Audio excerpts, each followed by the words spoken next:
Go up and down. Oops, I'm going to scoot that over a tad. Do more like that, like that. Let's draw on the simple toes,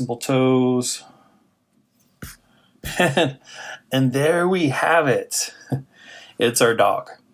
A dog. I know. Don't get upset. It's not a bulldog. But it is a dog.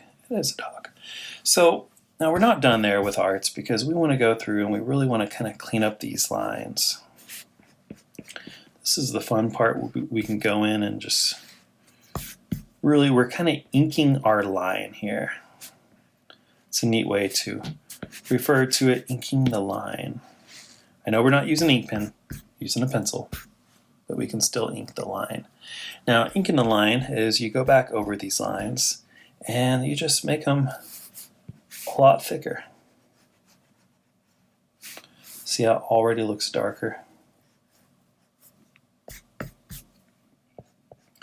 Now this process takes a while. We talked about in art class that great art takes a great amount of time.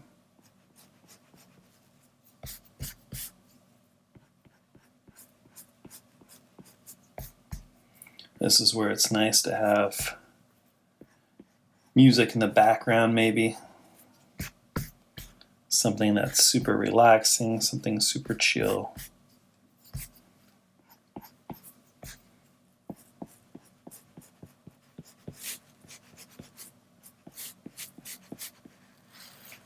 Now, if I really wanted to, I could go over this with an ink pen. Oops. Little digital error right there. I could go over this with an ink pen and make it perfect, but I kind of like the style of the messy, sketchy pencil. I like it. With Adobe Illustrator and vector-based art, we can make perfect art. We can do that now. But perfect vectorized art loses the quality of the personal touch. You all have that with your arts. It's all going to be a little bit different because you made it. That's something that's valuable about drawing something, because you made it. Own your style. Own your lines. There we go. Now, I don't know what happened here, but I'll just go ahead and erase that little mess up. And we're going to go back and continue to play here with the lines. Clean them up. You should be doing this too.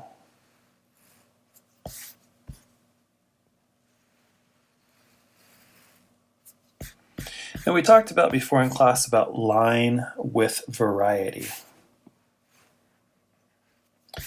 And if you remember what that is, line width variety is that your lines have width to them. Some lines are thicker, some lines are thinner. And that is super important to your style. It can make a big difference. So I'll go ahead and demonstrate that a little bit here. Maybe some thicker lines will be on the bottom of the dog. We'll make these lines a little bit thicker. Maybe on the feet of the dog they'll be a little bit thicker.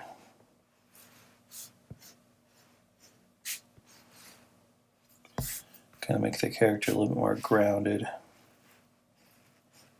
Drawing some thicker lines there. Maybe around the nose. Make these lines a little bit thicker. Okay. So yeah, have fun with that. We still have some more lines here to clean up.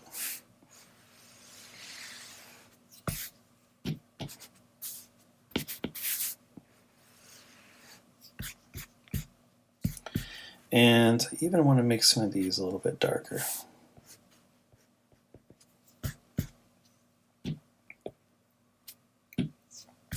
Okay, at this point, we have our dog character. I'm going to, just for the sake of this paper, center him a little bit more in the paper so we can see our dog character a little bit more clearly. Now here's the super fun part.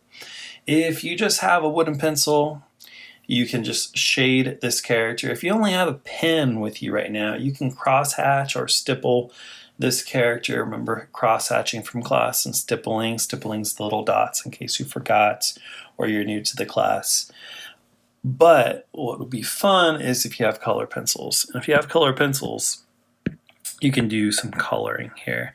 And that's what I'm going to do. So you get to decide what you want to do for this assignment. If you want to shade with value using your pencil, remember the value scale. I think in my class this year we went from 1 to 7. Some people go 1 to 10. 1 being super light, 10 or 7 being really, really dark. You can turn your pencil, hold it in different ways to shade. Remember the magic wand format we talked about in class? We have all those options. If you want to do what I'm doing here, I'm just going to pull some colors here and do some coloring with some digital colors here. This is a dry ink pen, which almost kind of looks like color pencil on the iPad, but I'm going to go ahead, lower my opacity so it's not super thick.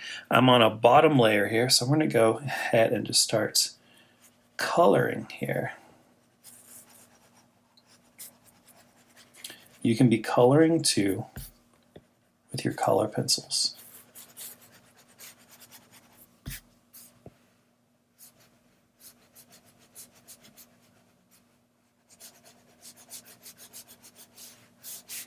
Now when I color here, of course, I can make it perfect, but I want there to be that expressive human air that kind of comes with not being too perfect.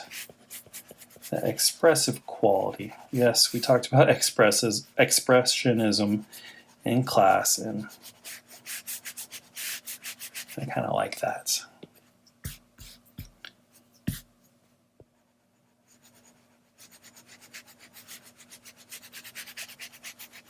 You can definitely do that if you have color pencils or markers. Where color pencils we can get just about anywhere these days.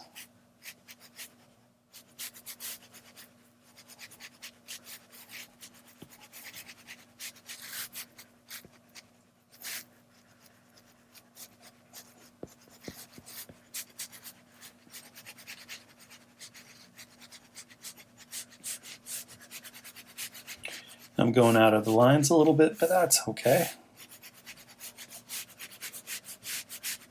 That's what gives it that expressive quality.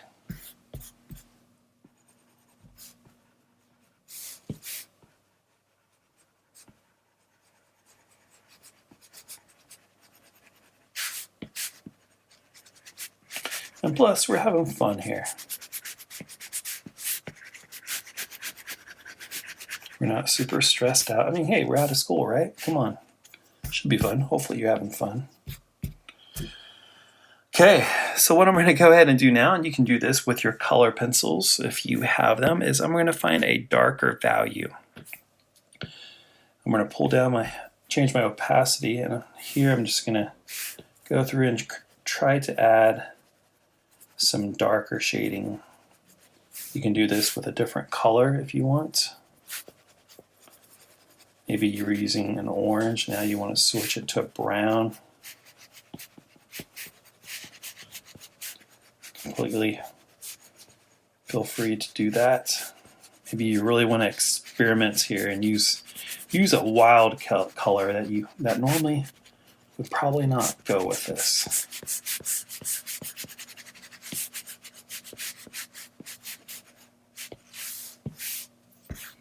One of the worst things you can do with art is be too afraid to take a risk. You made something you kind of like, and you're like, well, I don't want to take any risk and mess it up. And, well, you need to take some risk.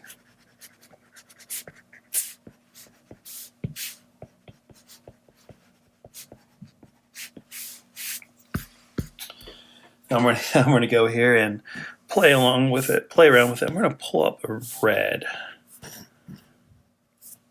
Taking some risk here. I'm gonna try to throw in some highlights, maybe a little bit right there. Throw in some highlights. It's fun. A little bit of red here. Just a little bit, maybe here. Maybe around the stress lines.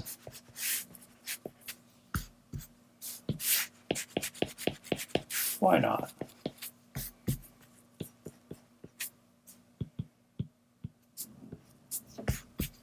I like that. Throwing a little bit of red crosshatch in there. Why not? You know? Why not? Who's judging? You know? Sometimes I'll talk to students and they're like so concerned about what people are going to think about their art. But who cares? It's not their art, it's your art. Throw in a little bit of yellow.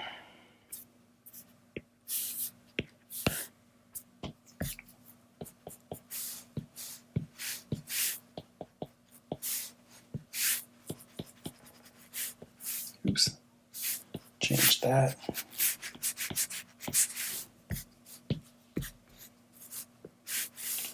A bit bigger of a pen there.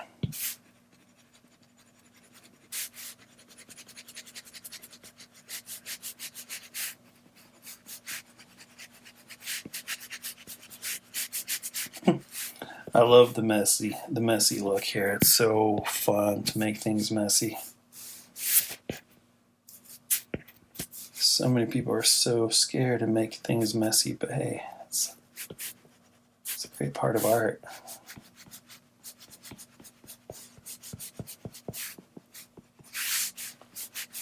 One of my old MFA professors gave me a critique. He sat me down and he said, "Hey, you gotta mess it up a little bit. You gotta mess it up a little bit, man.